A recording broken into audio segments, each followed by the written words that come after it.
Hello everyone, my name is Amira Abdul. Welcome to my channel. I really don't like that line because everybody uses that line. Welcome to my channel, subscribe to my YouTube channel, like my videos, comment, turn on the notification bell. You know, I feel like it's overused and I really don't want to use that this time around. I just want to give it short, like, welcome to my channel, and that's it. So if you hear that from me, you hear from me actually. This is not like my very first video on YouTube. I've uploaded a couple of videos, I think maybe 3 or 4 videos already.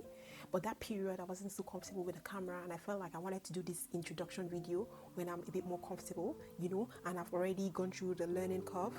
You know, I'm still learning, you understand? I'm still learning on how to do a whole lot of things on this platform. But I just wanted to be a little bit more comfortable with the whole thing because it can be so awkward, it can be so weird when you're, you know, alone in a room recording yourself and talking to the camera, talking to an object basically without, you know, and going on and on. It can be quite daunting. So I hope you enjoy my introduction video. Story of myself. I'm giving insight of who I am, what I'm made of, and what I have to offer. I feel like if you know me, you know a little bit of my story. My contents become more relatable. You know, you understand where I'm coming from, you understand my struggles, the way I envisage and anticipate to, you know, achieve the things I want to achieve or my set goals. I think it's better to honor. I am also well aware that storytelling helps in shaping perspective about people. You understand them and we're able to have like a better relationship instead of just having me post YouTube videos, post videos on videos on videos, and you cannot relate with me. It's just, you just know me based on that. So I really want us to have like a healthy relationship. I'll be sharing my struggles as an introduction. It's about me, how I have always wanted to start a YouTube channel for like a long time, how I got stuck, the excuses I gave myself, what I've been doing within the 5 years, because it's been 5 years now. I wanted to start, I actually started a YouTube channel 2017. I recorded one horrible video and I had to delete it because I know that video wasn't good at all. I used my phone to record it, but I actually wished I left the video, you know, and continued that period because by now I would have learned a whole lot and I would have, you know, improved. But I deleted it and then 5 years down the line, I'll try to start from the scratch again, which is quite embarrassing, but that's okay. Once again, I'm a Yoruba girl from Nigeria. I am originally from the south, right? I'm from southern Nigeria, but I was born and raised in the north, which is Kaduna State, and a lot of people assume that because I was raised in the north, I won't be able to speak Yoruba. I speak Yoruba Gidi, like, if you know what I mean, but I don't really speak Yoruba to people like that because I preserve my Yoruba, that's why. So I preserve my Yoruba, and if you see me and you try to speak Yoruba with me, I probably will answer you. I'll answer with English or Hausa because my Yoruba is preserved. So basically, I'm a Yoruba girl, and I'm pretty much a Yoruba girl as I am a Hausa girl. If you're trying to be demeaning by calling me an aboki, I won't take it personal. It's not an insult. It's okay to be an Hausa person. Do you understand? It's okay to be Hausa. Hausa is fine. So basically, I speak Hausa, I speak English, I speak Yoruba, and I speak French. Well, basic. So I speak French. I'm happy to tell anyone I meet that I speak French. It's something I'm proud of, you know. The fact that I don't live in a francophone country. I learned French while I was in Nigeria. The fact that I don't live in a francophone country, and I'm able to learn a new international language, it's a thing for me, you know, because acquiring a new language is quite challenging because you don't get to speak with other people and it's so easy to forget and stuff like that. So yeah, I speak basic French, but I really wish I could kind of like further by going for the B1 and B2. That's like the intermediate level, so I'm able to, like, you know, flow seamlessly. Who asked me? Nobody. Let's move on to the introduction video, right? Yeah. Others that do their thing, people that are creating videos, creating contents on social media, how I criticize them to say, oh, what are you doing? What are they doing? Without actually doing anything. I'm going to share how in this video, and if you stick to the end, I'm going to also share the lessons I've learned from everything that I've been through. Okay, I'll also share what my coping mechanism is, how I've been deceiving myself, how I plan to make everything work for me in the long run. One thing I need to say is that I'm not here to actually share my success story. I'm not here to tell you I have ABC business that's really making millions of dollars and how you can make money from it or anything like that. I don't have anything like that. I'm here to share my struggles with you, and hopefully if I'm going to be successful, if I'm going to be a successful business person, we're going to go through the process together. So I'm just here for my struggles. I'm not a motivational speaker. I'm not here to share stories or lies about how I was able to move from grass to grace because of some things, like how I'm running a multi-billion naira business or multi-billion pounds business. I am not doing any of that. I'm just here to have fun, all right?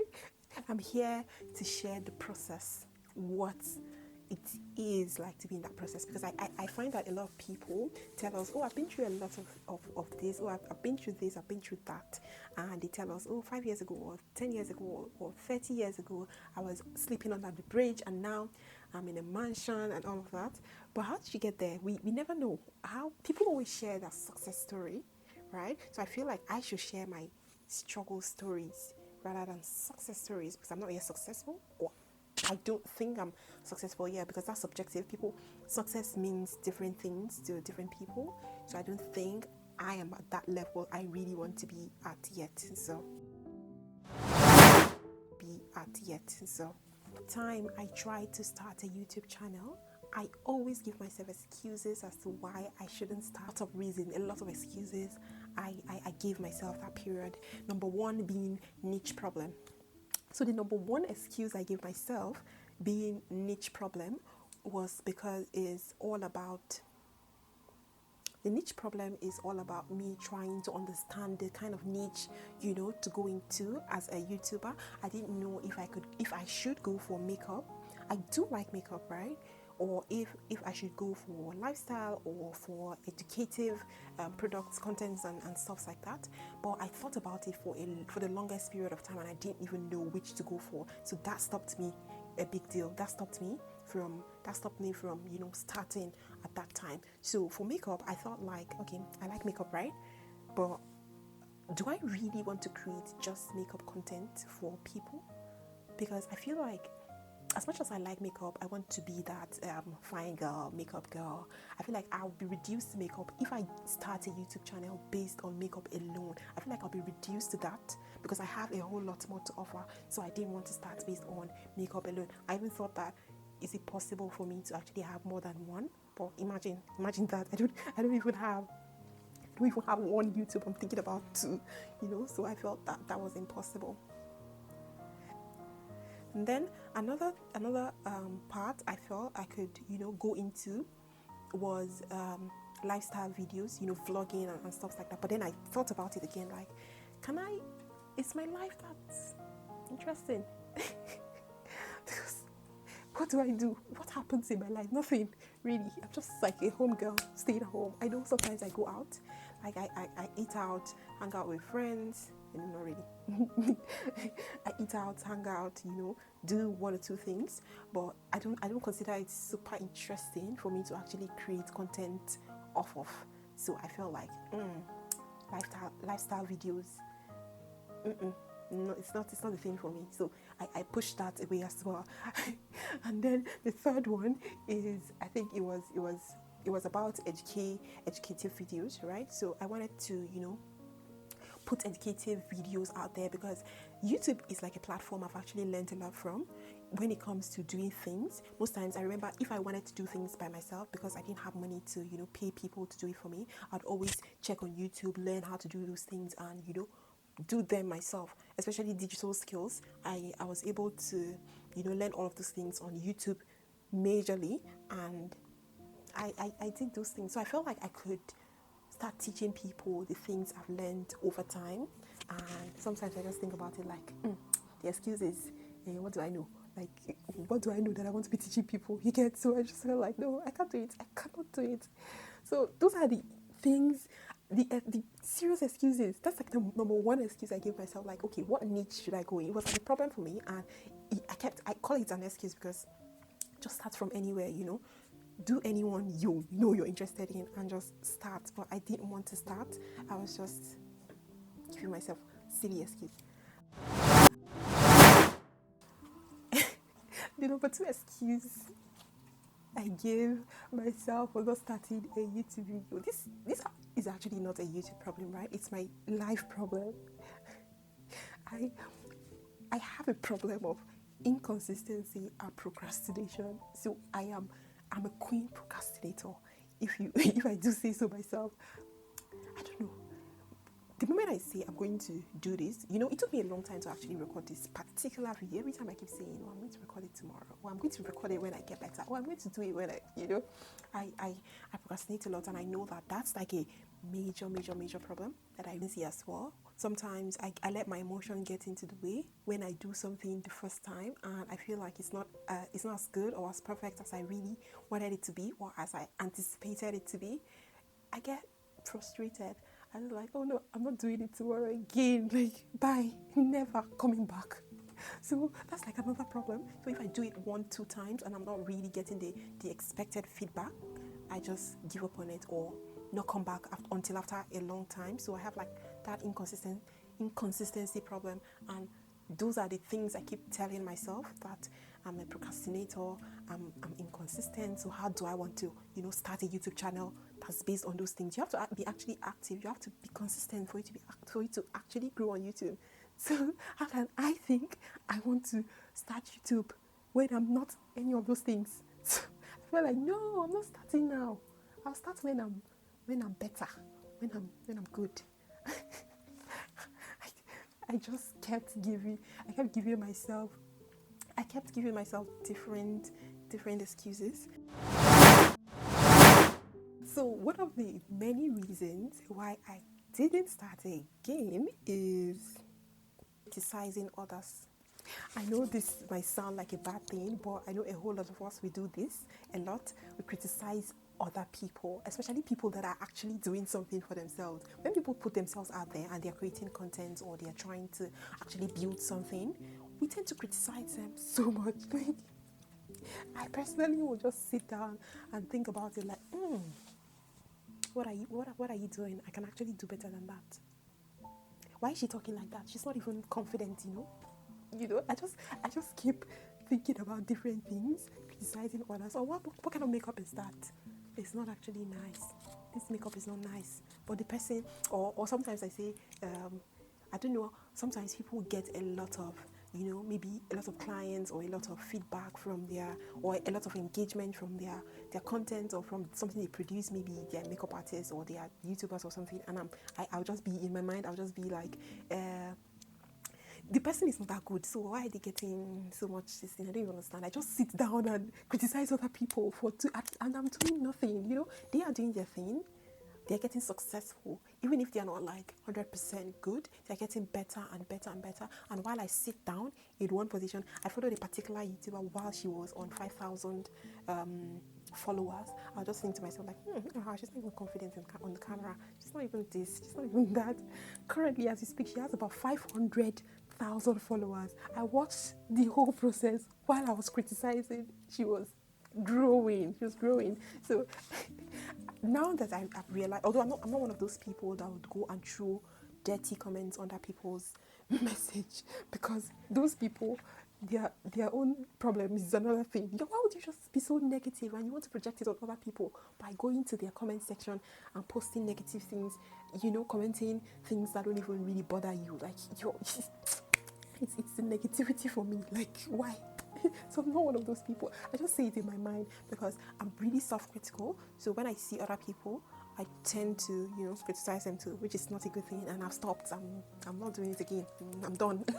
After deliberating on this for such a long time, I realized that I'm not even comfortable on camera. Like, I tried to record myself the first time, and it was the most uncomfortable thing on earth. Like, I'm alone in this room currently, right? But I feel like I'm not talking to anyone, but I feel so uncomfortable. So the first time I recorded myself, it was super duper uncomfortable. And the moment, I'm okay talking to myself because it's something I usually do, right? No, it's not like a bad thing. No. I do it, not like usually do it. I do it, but The moment I put this black tiny thing in front of me, it gets so uncomfortable. Like, what am I doing? Where am I? So I'm really camera shy. And I didn't like the way I sounded. Oh my goodness. I had no clue. I don't know. I just didn't like the sound of my own voice. I didn't like it at all. And I was shocked. Like, who's this? Who's speaking? Who are you? Babe. Stop it. So I got pretty much uncomfortable and I felt like, no, I cannot do this. No, I can't do this. I can't do it. The moment the camera comes up, I was like, so you realize that I keep looking up and down. I'm trying to get comfortable because it's now getting better. I believe so. I know this is not the best, but I'm going to get better over time. So I keep looking up and down just to, make myself comfortable in my own house alone. Time when you realize that's and I get super emotional as well. Like, I'm not good enough. I cannot do this. This is not for me. I'm too shy. I'm too this. I'm too that. I just keep giving myself, I'm a professional when it comes to these excuses thing. I can give you more reasons why I thought that I couldn't have done it. Sometimes I'll record and delete. I feel like, no, I was too funny there, or I was opening my mouth too much in that video. My teeth is so something. No, I don't like that. I kept doing all of that till I got to a point where I was like, okay, I need to come out. I also discovered recently that I have a lisp, which is something I didn't even realize in the longest time. I used to think it's because of my gap tooth that it doesn't really allow me to pronounce some words correctly. And knowing that now, it just makes the whole thing worse because I'm so sorry. It's okay. I have a lisp. That's fine. This stopped me from, putting myself out there. Major takeaway that talent is not enough. Actually, talent is really talented. They have the skills. If they know how to do a particular thing, they know how to do it well, really wanted, but they're not seen and no credit is given for what they know how to do. But then I also see people that are not so talented, but because they have a combination of different skills, they're able to strategically put themselves in a good position. They position themselves strategically in a way that with the little they have, it might not be regarded as talent. They're able to, blow themselves up and put themselves out there and make a whole lot of big deal out of it because they have a combination of everything. So if you have talent alone and you don't have other skills, you just have that. You know how to draw or you know how to sing and that's all you know. How do you put yourself out there? How do you get credit for all these things? How do you become popular? How do you become successful? All those things might be lacking. So that's why I think that talent alone is not really a thing. It cannot put you out there. It cannot put you up there. You have to be able to combine it with different things. You're skilled at this thing. You're good at this thing. But you're unable to pitch yourself in a way that's super interesting for other people to actually believe in you or to buy into. Anyone out there that's really talented, you feel like you're skilled in doing a particular thing, I would suggest that you learn other skill set that would actually help you to monetize that passion. Because sometimes you say you want to follow your passion, but you have no idea, or your passion doesn't make money yet, or you have no idea on how to monetize your passion. You have to learn other skill sets for you to put everything together to be able to monetize what you're saying. I'm not sure if I'm very eloquent, if I'm putting my ideas together correctly or perfectly in a way that makes sense to the people listening to me correctly, but I do understand what I'm saying, and I hope I am able to, get the message. In the takeaway for me is that guidance is important. Important is actually an understatement. It cannot be overemphasized. Guidance is something that changes everything. If you have someone like a mentor, although personally I'm not like a mentor-oriented person, I don't like the idea of mentor-mentee, because I feel like your mentor only wants you to get as successful as they are, not for you to outshine them, sort of. Except if that person is your family or your father or someone or your partner or something like that.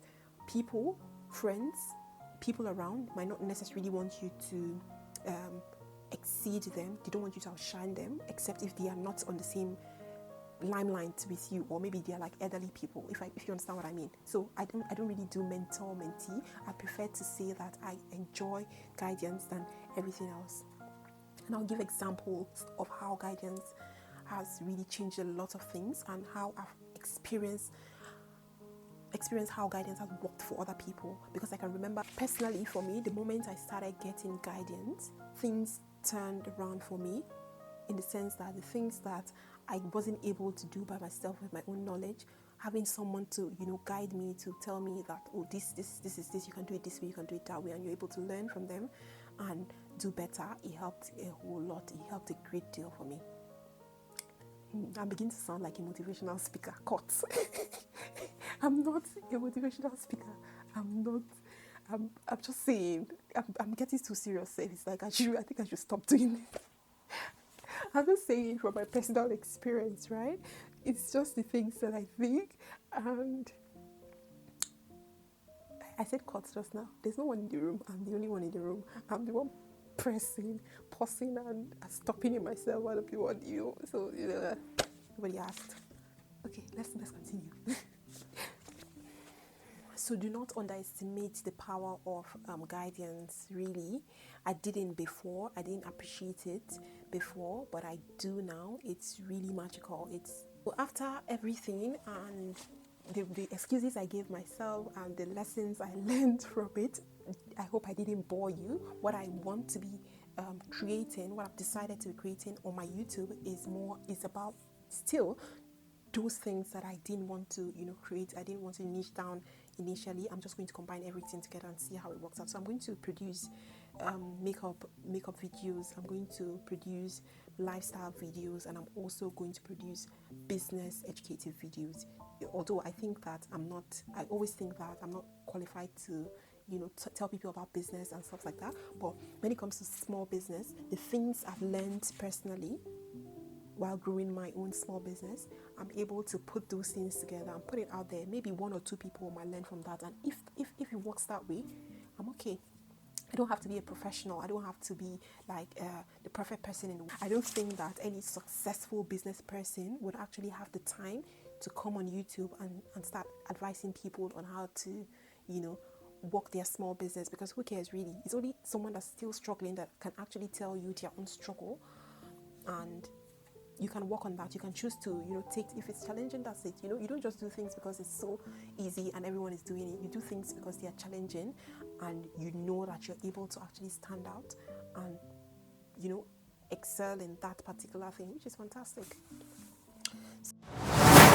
So, I'm going to use, as I've said, I'm going to be dropping a bit of IT, digital skills that will be in line with your small business, because I've actually learned a great deal of IT. I've learned how to, I actually have certificate in these things, right? I have certificate in digital marketing. I was able to do the fundamentals of digital marketing, and masters in digital marketing. So I understand the SEO concept, the search engine, the search engine concepts, and the SMM and the likes, for you to be able to grow your business. Those things that you need to tap into to be able to grow your small business. There are things that I'm well aware of. I was able to get my hands on coding. I also have like a small certificate in just basic code. I was able to learn data analytics, which I have a certificate for as well. So I'm able to analyze data, and that's very important for your business. If you have a wide range of data that you've already recorded, and you're trying to analyze it to know the kind of people that come to you, where you get your people from, you're able to analyze, all those little skills. I feel like they're very important for people who run small businesses and they are looking to improve it by themselves with their small skills. So by learning all these things, I feel like it will, add up to the things you do, instead of actually running your business like a trader, just buying and selling, something that my grandmother in the village can do. Buying and selling, everybody can do that. So if you're actually thinking of yourself as an entrepreneur, and you're thinking of yourself as someone that's starting up using their small business, you should be able to do things better than a simple trader. And those are the kind of skills that I hope to bring I also train to be a project manager, so I'm able to use all those project manager tools to be able to, even the ones like Trello, Asana, Monday, the ones that would help you to structure your day, structure your business, know how to go about things the right way, work on a project and stuff like that. I also train to be a business analyst. You understand your competitors. This is like that's the most interesting part of business analyst life, is actually the competitive analysis, and the part of your like the analysis generally you give the business before you start the business. The tools you use to analyze everything, like the Porter's 5 forces, the external and internal factors that affect your business, and you're able to work on those things. I'm not trying to make this an exhaustive list of things I know, like I know this, I know that, I know this, I know that. I'm not trying to do that, but I really do have knowledge on those things, and I'm actually certified to, I've gone through the educational platform to get myself this knowledge, and YouTube was also a platform that added up to that. I was able to improve on. So having all these things together, I feel like I can put everything on one platform. So if it's makeup you're interested in, that's totally fine. If it's the business aspect you're interested in, that's fine as well. And if it's the lifestyle, vlogging and seeing how I go on day to day that you're interested in, please, you're welcome. Thank you. So I'm just going to put all of that together, and I hope it's going to be something, spectacular, because I really want it to be. I just don't want it to be like a very basic thing and boring, something. I hope I'm going to make something good out of it. So help me God. As much as I really want to beg for all the subscriptions and all of that, I really want someone that can deeply connect with me, that can deeply reckon with what I'm saying, what I'm about to create. If you watch my videos and you feel like this is someone that can grow and can grow into someone that I really like, then you can follow me. I'll be so happy. You can subscribe to my channel and all of that if you really find it worthy. I know I only have about 1, 2, 3 videos on my YouTube currently, so it might not be worth subscribing yet, but just put me in mind, because the next time you check I would have posted a whole lot more, so it will be worth subscribing by then. And it's totally okay if you don't want to subscribe to my channel now, because it's still very small. It's very fine, because I probably wouldn't subscribe to someone's channel, someone that has like 3 subscribers or 1 YouTube video. Do you understand? So for me, it's totally okay. So help me God. Thank you for watching. I really appreciate if you actually stayed all the way. If you stayed to the end of this video, I really appreciate you for watching, taking out of your busy time to actually watch me talk about all these things. Thank you so much. See you soon.